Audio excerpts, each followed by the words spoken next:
Students, this is the ending part of the chapter price mechanism. Few questions are to be dealt here, which are in the ending part of this chapter.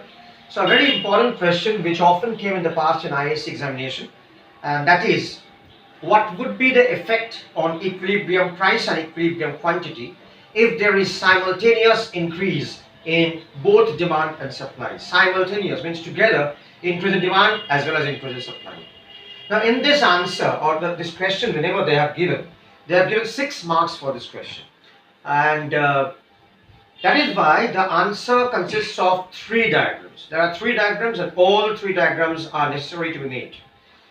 Now let me start the answer. Case 1, the first case. This is the original or initial case, initial fundamental thing. Original or initial demand curve downward sloping, initial supply curve upward sloping. Fine. This is the initial equilibrium point. Let it be E1, D1, D1, S1, S1. Equilibrium price where demand curve cuts supply curve P1, where demand curve cuts supply curve price is P1 and quantity is Q1, and the initial equilibrium point is E1. Fine. Now if there is increase in demand, what would happen? Demand curve will shift towards right. So I make a rightward parallel shifting of the demand curve from D1, D1 to D2, D2. And I give this rightward arrow, this must be given in order to show or reflect that there is a rightward shifting. But you can notice one thing, the gap between the 2 demand curves I have made quite wider. That means the increase in demand is quite a lot. Whereas if I draw the supply curve, new supply curve S2, S2. See, this is the new supply curve S2, S2, and there is a rightward shifting of the supply curve. The rightward arrow shows that. Here we can notice one thing, the gap between the 2 demand curves is more, the gap between the 2 supply curves is less. That means increase in demand is greater than, is more than increase in supply. Then what is the effect here? We find the new equilibrium point is here where the new demand curve and the new supply curve, these 2 curves are cutting each other. This is the new equilibrium point E2. And the new equilibrium price will be P2. And the new equilibrium quantity is Q2. So we find equilibrium price rises, equilibrium quantity also rises. And here it is very essential to specify, to mention by writing that increase in demand is greater than increase in supply. And the conclusion here that we can draw from this is the equilibrium price rises and the equilibrium quantity also rises. This is case 1. This is the first case. Now it comes the second case.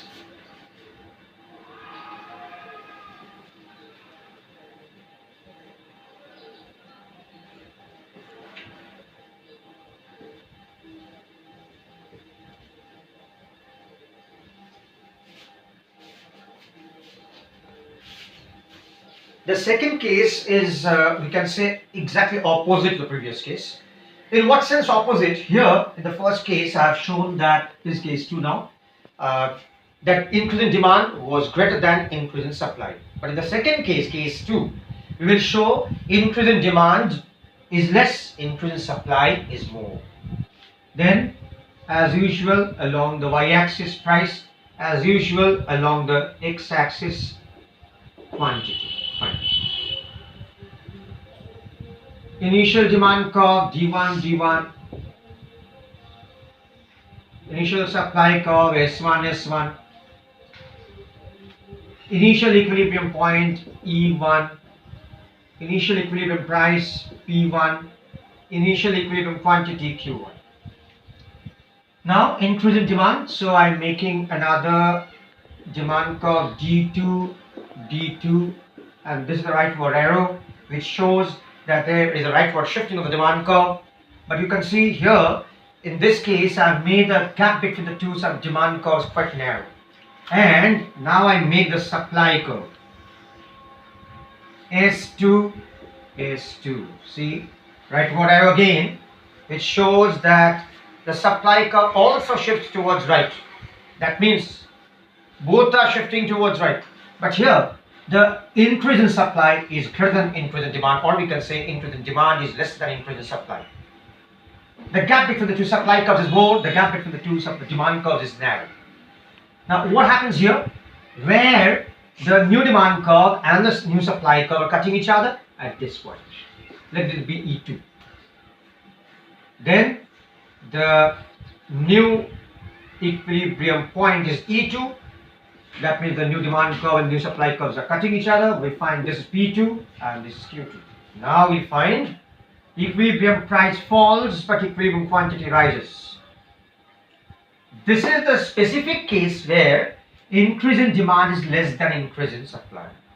And the conclusion here is equilibrium price falls and also the equilibrium quantity rises. This is the second case, case 2. Now I come to the third case. This is a very unique case, the third case, in the third case we would show that increase in demand is equal to increase in supply. See, in case 1 we have shown that increase in demand is greater than increase in supply. In case 2 we have shown increase in demand is less than increase in supply. And in this case, in this specific case of the third one, we will show that increase in demand and increase in supply both are equal. That means in the diagram, diagrammatically, what do we have to show?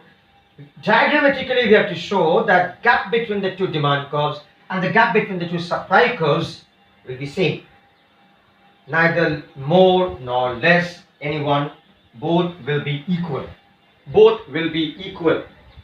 That means, see, in the examination hall, you cannot make such accurate measurement and make them exactly accurately equal. That is not possible. At least you should draw in such a manner that they will seem to be equal. Now, in this case, I will guide you to do something. See, we all know that yes, students want marks in the examination. That is why what? There is a unique way here, specific way. In the first case, we have found equilibrium price rises. In the second case, we have found equilibrium price falls. That's the ultimate thing in those two. In this one, in the third one, the ultimate result that we'll get is equilibrium price will remain the same. Equilibrium price will remain constant. This if we know beforehand, now we can draw it by back calculation. Original demand curve, D1, D1. Original supply curve, S1, S1. Equilibrium point, E or E1, P1, Q1. Now to draw it exactly like that, which we want to, which we desire, you'll do one thing. You extend it. Stop somewhere. Make it E2. This is case 3. Yes. Now this is E2. Through this point E2.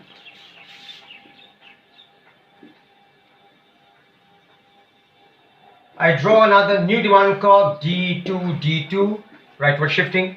I draw another new supply curve S2, S2, rightward shifting. See, apparently it seems that the two are equal in terms of gap. This gap and this gap are equal. You don't need to measure and do it exactly. Then we find the result that we want to get here, we are getting. That means equilibrium point shifts towards right. Equilibrium price remains constant. Yes, equilibrium quantity rises.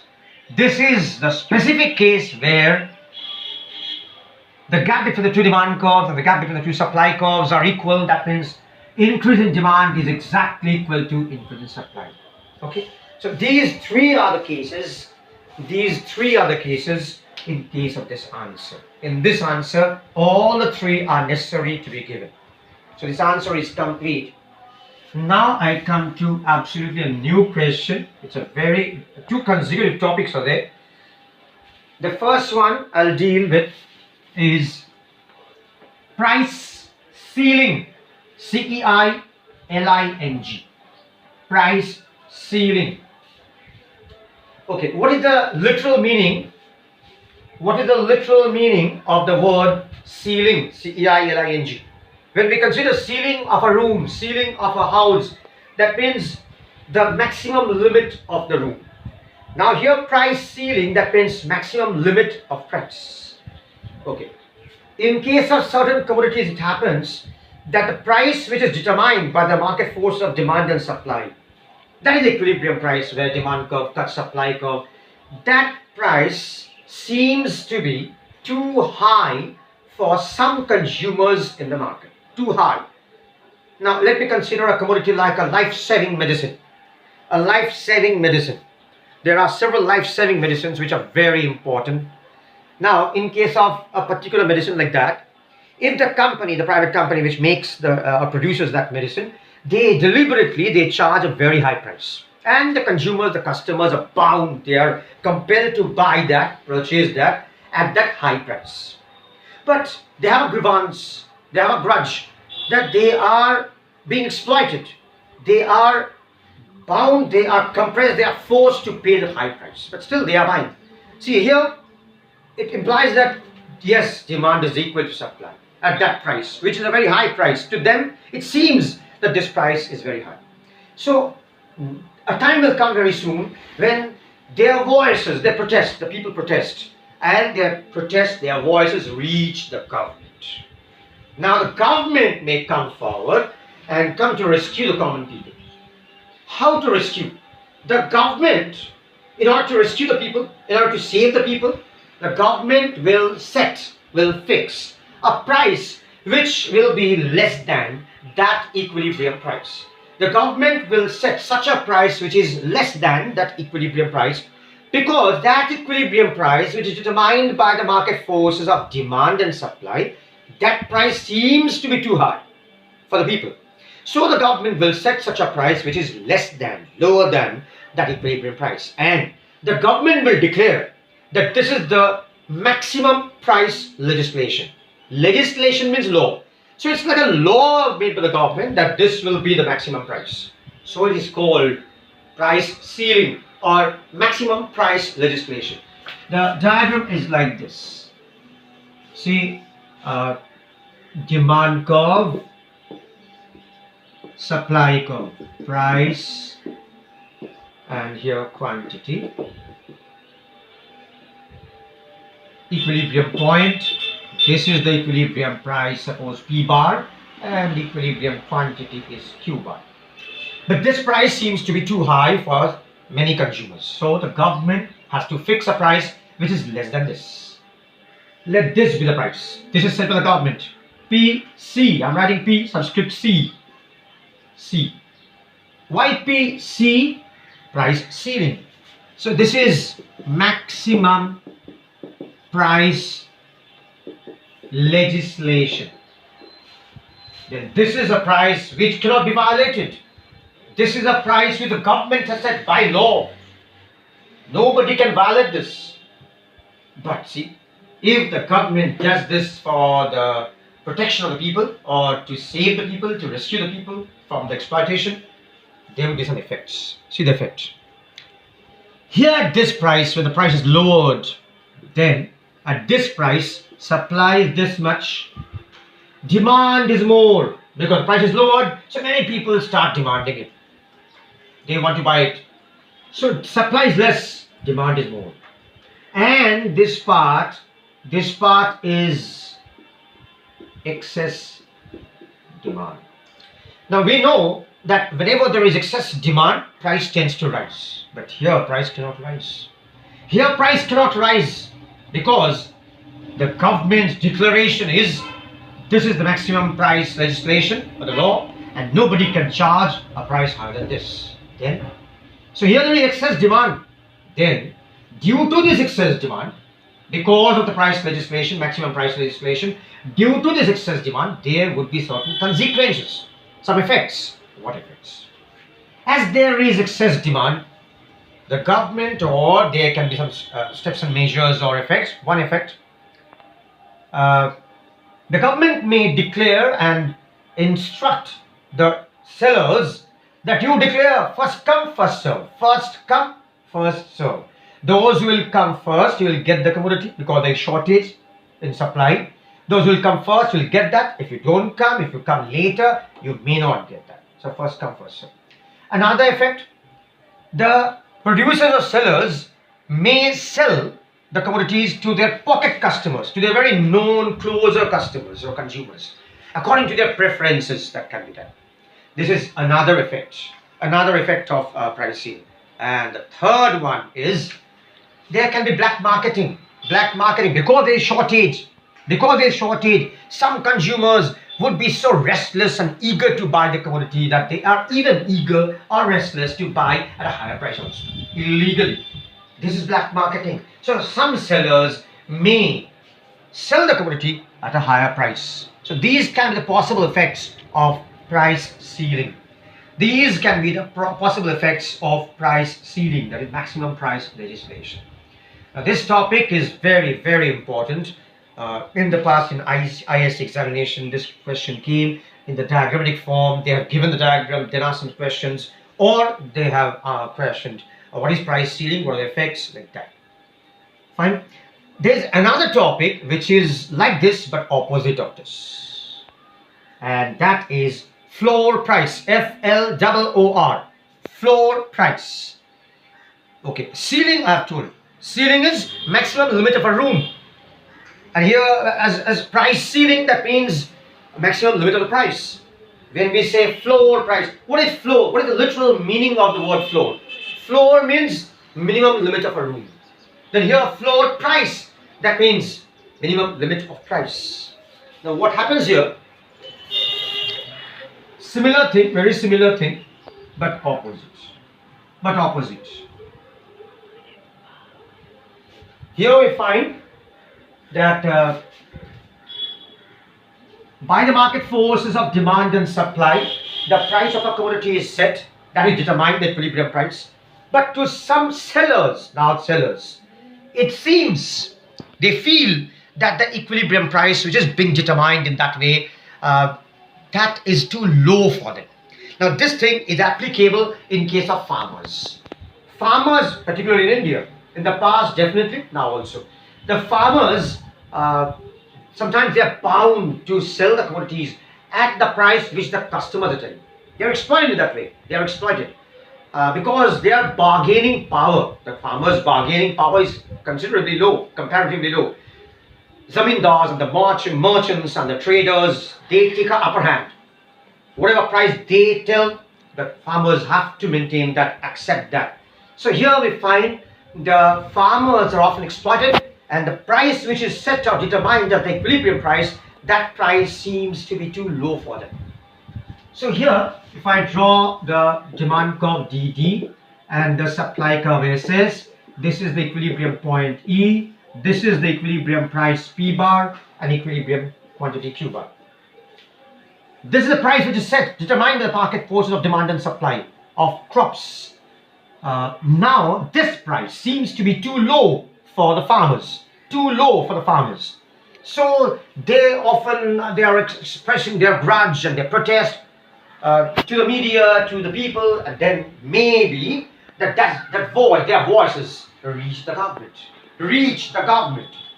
Now, maybe the government of a democratic country like India, the government comes forward to rescue the farmers, to help the farmers.